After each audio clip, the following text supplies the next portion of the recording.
शिवसेना उद्धव ठाकरे गटाच्या प्रवक्त्या उपनेत्या श्रीमती सुषमाताई अंधारे यांनी जाणीवपूर्वक ललित पाटील ड्रग केसमध्ये गेल्या 2 दिवसापासून माझा संदर्भ त्या ठिकाणी जोडला आणि नाहक माझ्यावरती त्यांनी या ठिकाणी आरोप केले। आपल्याला सगळ्यांना त्याची कल्पना आहे। त्यांना मी सुरुवातीच्या पत्रकार परिषदेमध्ये त्यांना आवाहन केलं की तुम्ही 24 तासाच्या आत तुमचं विधान मागे घ्या। त्याच्यावरती त्यांनी परत काल पत्रकार परिषदेमध्ये सांगितलं की विधान मागे घ्यायचा प्रश्नच नाही, मी ते विधान मागे घेणार नाही, मी ठाम आहे। त्यानंतर मी त्यांना काल आपल्यासमोर सांगितलं की काल 12:15 12:30 दुपारच्या दरम्यान मी त्यांना माझ्या कायदेशीर सल्लागारांच्या मार्फत कायदेशीर नोटीस सुद्धा या ठिकाणी रवाना केलेली आहे। त्यानंतर सुद्धा श्रीमती अंधारे यांनी नागपूरला घेतलेल्या पत्रकार परिषदेमध्ये ललित पाटील ड्रग केस, ससूनमधनं ललित पाटील झालेला फरार हे विषय सोडून राज्य उत्पादन शुल्क विभागातल्या काही वर्तमानपत्रात आलेल्या बातम्यांच्या आधारे त्याच्यामध्ये त्यांनी भाष्य केलं।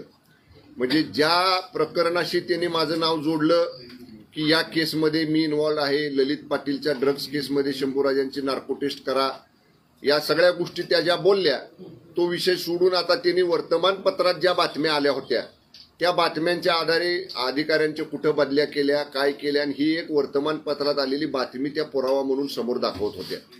मला आपल्या माध्यमातून राज्यातल्या जनतेसमोर हे स्पष्ट करायचं आहे की जो कागद श्रीमती अंधारे काल माध्यमांच्या समोर दाखवत होत्या ती एका वर्तमानपत्रात आलेली बातमी आदल्या दिवशीची होती।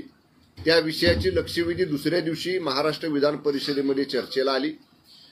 या विभागाचा मंत्री म्हणून त्या चर्चेला मी विस्तृत उत्तर दिलं। दोन्ही बाजूच्या सन्मान्य सदस्यांचं समाधान करण्याचा प्रयत्न त्या उत्तरामध्ये मी केला आणि या उपर देखील त्या चर्चेमध्ये काही सन्मान्य सदस्यांनी काही अधिकाऱ्यांची नावं नमूद केली आणि त्या अधिकाऱ्यांच्या बद्दल काही आक्षेप नोंदवले। त्यावेळी मी सभागृहामध्ये सांगितलेलं आहे की या संदर्भात सन्मान्य सदस्यांनी ज्या अधिकाऱ्यांची उत्पादन शुल्क विभागातल्या नावं घेतलेली आहेत त्यांना स्वतंत्र त्यांची चौकशी माझ्याकडे स्वतः केली जाईल। त्याप्रमाणे मी त्या बाबतीतली सुनावणीची प्रक्रिया सुरू केलेली आहे।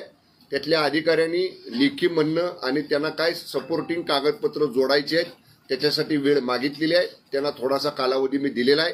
त्यांची सुनावणीची प्रक्रिया मंत्री स्तरावरती या ठिकाणी सुरू आहे। परंतु या बाबतीत श्रीमती अंधारे यांनी ज्या वर्तमानपत्रातल्या बातमीचा आणि काही सन्मान्य सदस्यांनी वर्तमानपत्रात कोट केलेल्या वक्तव्याचा जो उल्लेख केलेला आहे ही संपूर्ण प्रक्रिया ही विधान परिषदेच्या एका लक्षवेधी संदर्भातली होती आणि पुढच्या अधिवेशनापूर्वी जे विधान परिषदेमध्ये लक्षवेधीमध्ये मी सभागृहामध्ये आश्वासन दिलं होतं त्या आश्वासनाच्या बाबतीत मी काय कार्यवाही केली या बाबतीतलं माझं सविस्तर म्हणणं येणाऱ्या अधिवेशनापूर्वी माननीय विधान परिषद सभापती आणि उपसभापती महोदयांकडे मी देणार आहे। हा विधान परिषदेतल्या कामकाजाचा भाग आहे। तरी सुद्धा ज्याचा एका वर्तमानपत्रातल्या बातमीचा उल्लेख श्रीमती अंधारेताई यांनी केलेला आहे त्या बाबतीतली विधान परिषदेतल्या चर्चेची आणि मी दिलेल्या आश्वासनांच्या पूर्ततेची माहिती येणाऱ्या अधिवेशनापूर्वी मी माननीय विधान परिषद सभापती माननीय उपसभापती महोदया यांच्याकडे देणार आहे।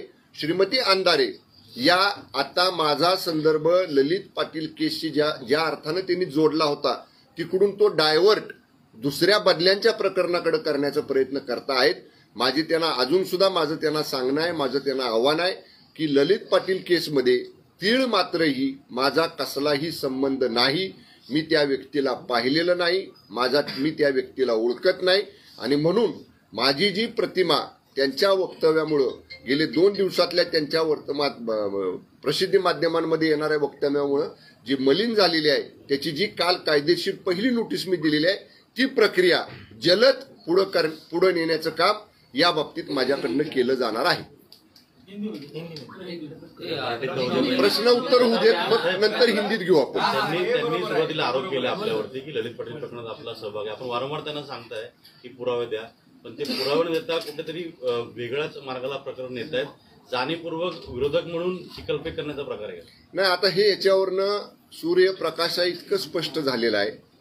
आपण सुद्धा माध्यमाने जर थोडंसं त्याच्यावरती शोधपत्रिकारित्यासारखं जर पाहिलं तर श्रीमती अंधारे ताईंनी पहिल्यांदा काही मंत्र्यांचं नाव घेतलं, नंतर आमचे दुसऱ्या एका सहकारी मान्य मंत्री महोदयांचं नाव घेतलं आणि 2 दिवसापूर्वी त्यांनी माझं नाव घेतलं. म्हणजे जर या संपूर्ण प्रकरणाची त्यांच्याकडे त्या म्हणतात तशी सगळी विस्तृत माहिती होती तर पहिल्याच वेळी बोलताना त्याने अमुक अमुक अमुक अमुक असे सगळ्यांचे नावं एकत्र घेऊन कोणाचा काय संबंध आहे हे सांगायला पाहिजे होतं. त्या हवेत तीर मारण्याचा प्रयत्न करतायत. माझं आजही म्हणणं आहे, मी कालही सांगितलेलं आहे, केवळ श्रीमती सुषमाताई अंधारे म्हणतायत म्हणून नाही, परंतु माझी बाजू ही सत्याची आहे. या प्रकरणाशी माझा तीळमात्रही संबंध नाही. कुठल्याही कसल्याही जगाच्या पाठीवर असणाऱ्या कुठल्याही यंत्रणेमार्फत या ललित पाटील केसमध्ये जर माझा संबंध असला तर त्याच्या चौकशीला सामोरं जाण्याची माझी 1001 वेळा तयारी आहे. पण सर, तुमचे सहकारी मंत्री जे नाशिकचे पालकमंत्री आहेत त्यांच्यावरती संजय राऊत आरोप करतायत की त्यांची चौकशी करा आणि यातनं किती खोके तुम्हाला मिळाले. त्यासोबतच त्यांनी गृहमंत्र्याला चौकशीचं आवाहन केलं. आज जो मोर्चा नाशिकमध्ये पार पडला विरोधी पदार्थाविरोधात, त्याचं नेतृत्व देखील संजय राऊत करताना बघायला मिळाले. ठीक आहे, मी कालही बोललो, प्रत्येक राजकीय पक्षाच्या नेत्यांना त्यांच्या विषयानुसार मोर्चे काढण्याची आणि आंदोलनं करण्याची लोकशाहीमध्ये मुभा आहे. आता त्यांनी मोर्चा आज काढलाय, त्यांच्या मोर्चाचं ते निवेदन स्थानिक प्रशासनाकडे देतील. स्थानिक प्रशासन ती निवेदन राज्य सरकारकडे पाठवतील आणि राज्य सरकार त्याच्यावरती योग्य निर्णय घेईल. परंतु मी एवढंच सांगेन आपल्याला की मी जसं दाव्यानं सांगतोय तसंच आमचे सहकारी मंत्री माननीय दादा भुसे साहेबांनी सुद्धा हे यापूर्वी अनेक वेळा स्पष्ट केलेलं आहे की ललित पाटील प्रकरणाशी त्यांचा देखील काहीही संबंध नाही. ते सुद्धा म्हणतायत की कुठल्याही कसल्याही चौकशीला सामोरं जाण्याची त्यांची तयारी आहे. माझ्या माहितीनुसार आमचे सहकारी मंत्री माननीय दादा भुसे साहेबांनी सुद्धा त्यांना माझ्याप्रमाणेच एक कायदेशीर नोटीस दिली असावी असं माझं मत आहे. जरांगे पाटील म्हणताय हा विषय संपला नाही, एक प्रश्न आहे. हा एकदा विषय संपला. आता पत्रकार परिषद घेतली, यामध्ये ललित पाटील हे शिवसेनेचे जिल्हाध्यक्ष होते. या संदर्भात आपण काय बोलतो? हे बरोबर सत्य आहे, कारण माननीय फडणवीस साहेबांची पत्रकार परिषद मी सुद्धा पाहिली. 2020 साली पहिल्यांदा श्री ललित पाटील यांना अटक झाली आणि माननीय फडणवीस साहेब जे आता म्हणाले की त्यावेळी ते नाशिकच्या शिवसेनेचे शहर अध्यक्ष का जिल्हाध्यक्ष होते.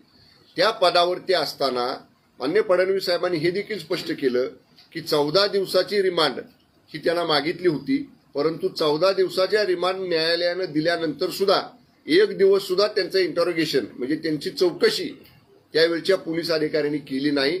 14 दिवस ललित पाटील हे रुग्णालयामध्ये होते, म्हणजे त्यांना एक शब्दानं सुद्धा चौकशी पोलिसांना करता आली नाही. त्यामुळं माननीय फडणवीस साहेब मगाशी देखील म्हणाले की मग आता कोणाची नार्को टेस्ट केली पाहिजे. याच्यावरनं आपण सुद्धा माध्यमांनी हे थोडंसं समजून घेतलं पाहिजे की या प्रकरणाची सुरुवात ही 2020 पासून झालेली आहे. 2020ला कोण मुख्यमंत्री होतं, कोणाच्या पक्षाचे मुख्यमंत्री होते, कोणाच्या पक्षाचे गृहमंत्री होते, या सगळ्या गोष्टीची माननीय फडणवीस साहेब जसं म्हणाले की योग्य वेळी त्याची माहिती समोर आणली जाईल. त्यामुळे माननीय फडणवीस साहेब हे आमचे मंत्रिमंडळाचे नेते आहेत, माननीय उपमुख्यमंत्री आहेत.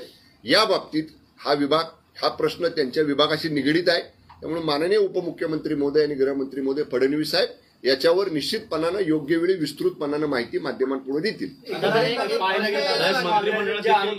मंत्रिमंडळात देखील काल याविषयी काही चर्चा झाली होती. अशाही काही बातम्या चालल्या आहेत की तिथं हा विषय निघाल्यानंतर सर्व मंत्र्यांनीच त्यावरती बोलून काढलं. मंत्रिमंडळामध्ये ज्या चर्चा झाल्या त्याची विस्तृत माहिती माध्यमांना, माहिती अधिकाऱ्यांच्याकडनं, माहिती कार्यालयाकडनं प्रस्तुत केलेली आहे. त्या बातम्यांची प्रेस नोट देखील आलेली आहे.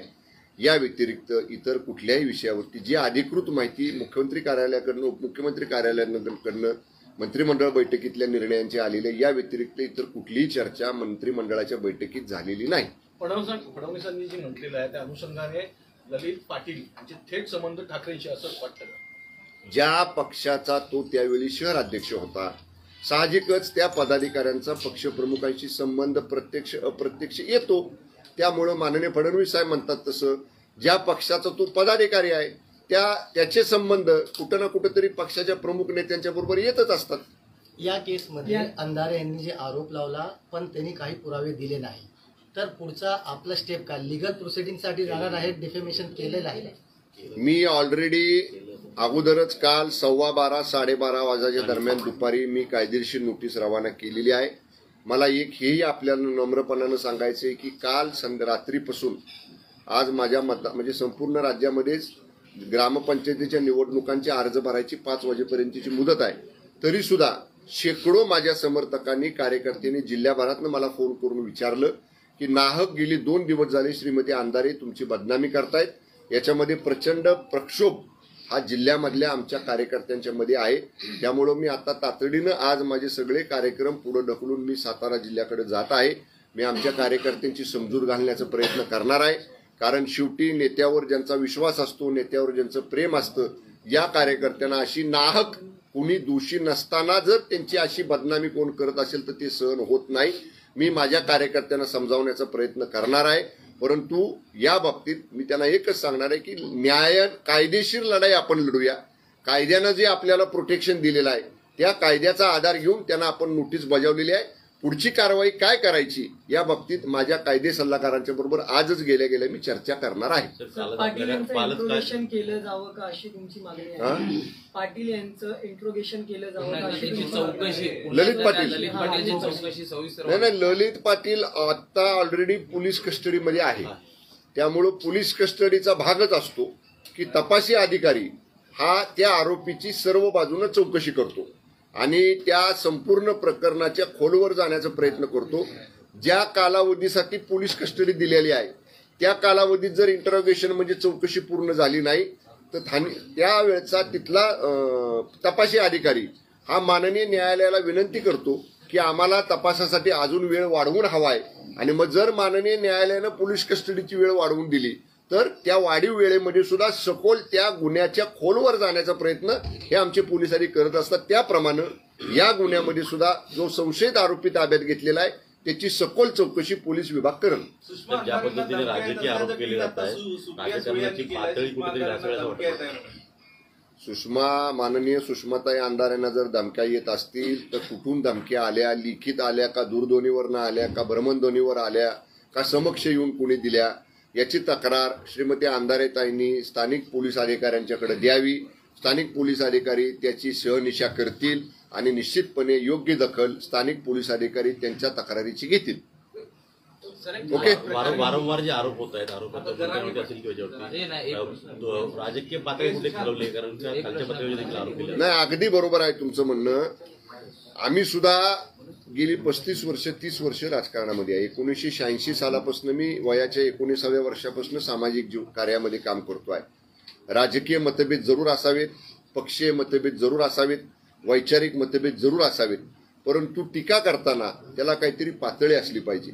खालच्या पातळीवर जाऊन टीका करायची, एखाद्या व्यक्तीचं व्यक्तिमत्व बदनाम करायचं, त्याचं संपूर्ण आयुष्यामधनं त्याला उठवण्याचा प्रयत्न करायचा, अशा पद्धतीचे आरोप प्रत्यारोप यापूर्वी राजकारणामध्ये झालेले आम्ही कधी पाहिलेले नाहीत.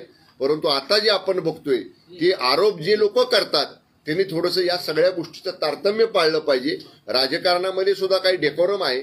आपण एकमेकाचे काही शत्रू नसतो, आपण एकमेकाचे वैरी नसतो. आपले राजकीय विचार वेगळे असतात, पक्षीय विचार वेगळे असतात.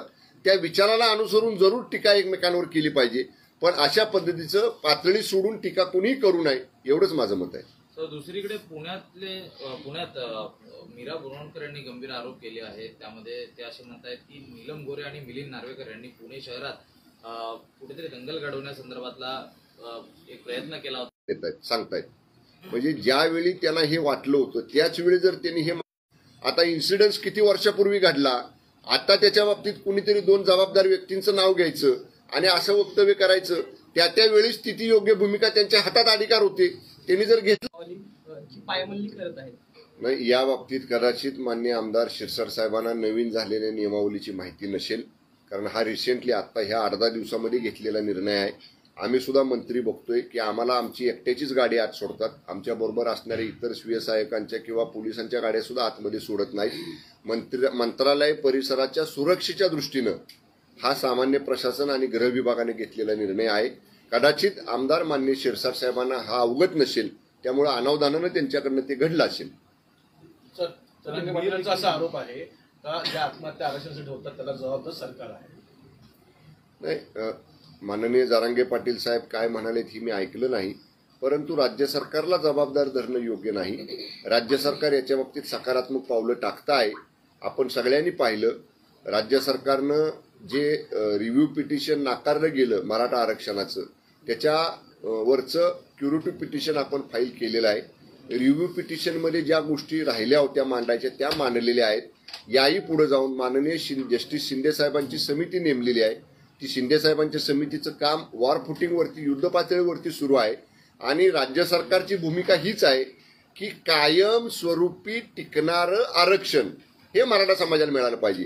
क्षणिक आरक्षण द्यायचा निर्णय घेतला तात्पुरता कोणाच्या तरी समाधानासाठी, आणि तो जर पुढच्या न्यायालयामध्ये टिकला नाही तर मराठा समाजाचं नुकसान त्यातनं होऊ नये म्हणून आत्ताचा निर्णय घेताना हा कॉन्क्रीट निर्णय आणि कायमस्वरूपी मराठा समाजाला आरक्षण, इतर कुठल्याही समाजाच्या आरक्षणाला धक्का न लावता, ही या सरकारची भूमिका आहे.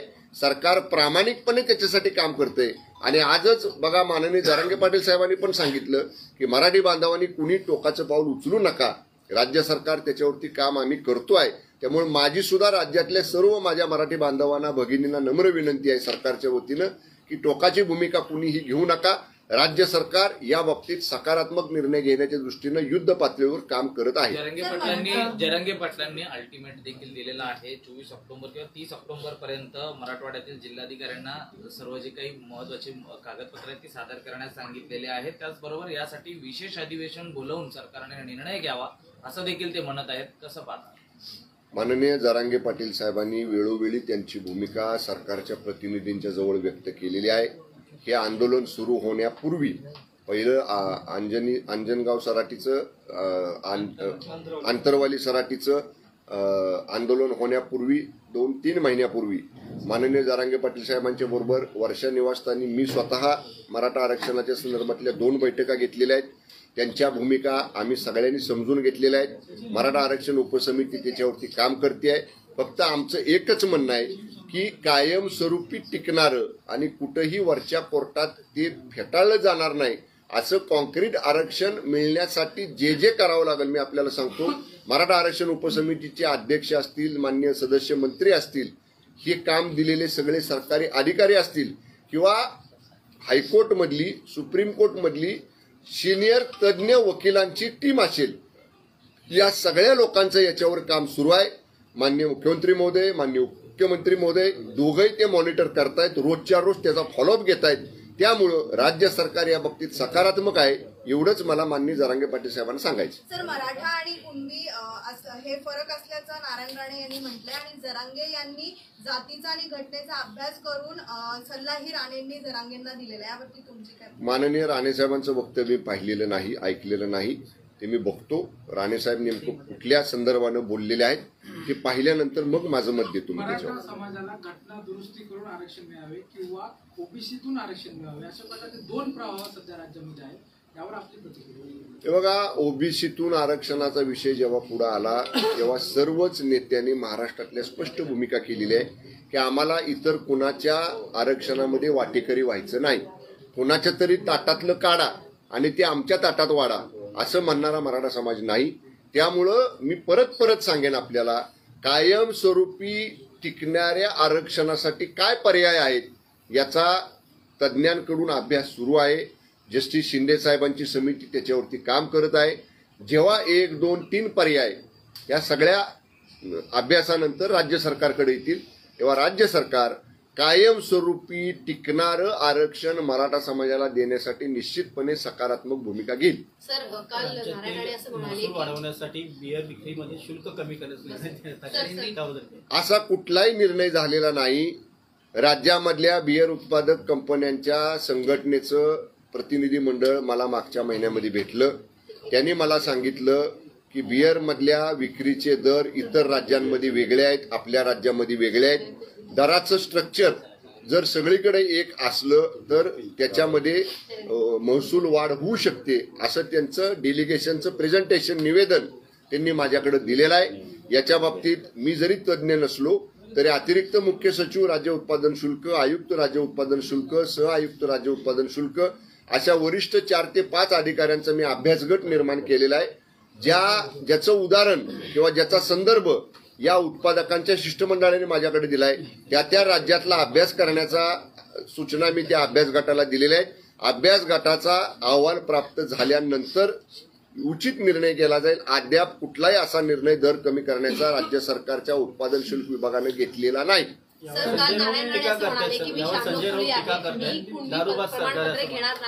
संजय राऊत जरा माहिती घ्या ना म्हणावं. संजय राऊत त्यांना म्हणावं तुम्ही आता विश्वज्ञानी आहात त्याच्याबद्दल दुमत नाही, पण जेव्हा वर्तमानपत्रातली बातमी आली त्याच्यामध्ये सुद्धा काय म्हटलंय, अभ्यास गट तयार केलाय. याचा अर्थ निर्णय घेतला का, निर्णय घेण्याचा GR काढला का.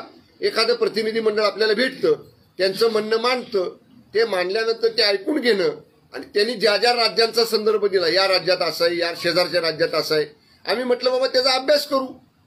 याचा अर्थ अभ्यास करू म्हटलं म्हणजे लगोलग दर कमी केले काय. आणि समजा अभ्यास केला, अभ्यास गटाचं मत आलं आणि स्ट्रक्चर जर बदलून उत्पन्न वाढणार असेल तर विक्री वाढून उत्पन्न वाढणार असेल, त्याचा जो काही वर्ग आहे बियर सेवन करणारा तो देशी दारूकडे जायच्या ऐवजी गावठी दारूकडे, बेकायदेशीर दारूकडे जायच्या ऐवजी जर अशाकडे डायव्हर्ट झाला, जर समजा अहवाल तसा आला की याच्यामधनं बेकायदा दारू सुद्धा बंद होईल, अवैध दारू सुद्धा बंद होईल आणि रितसर लायसन्स्ड दारू आहे त्याचा निश्चितपणे खप वाढेल, असं जर काय आलं, हा जर तरचा प्रश्न आहे ना. एकदा अहवाल तर येऊ द्या, अहवाल आल्यावर त्याच्यावर निर्णय घेऊ.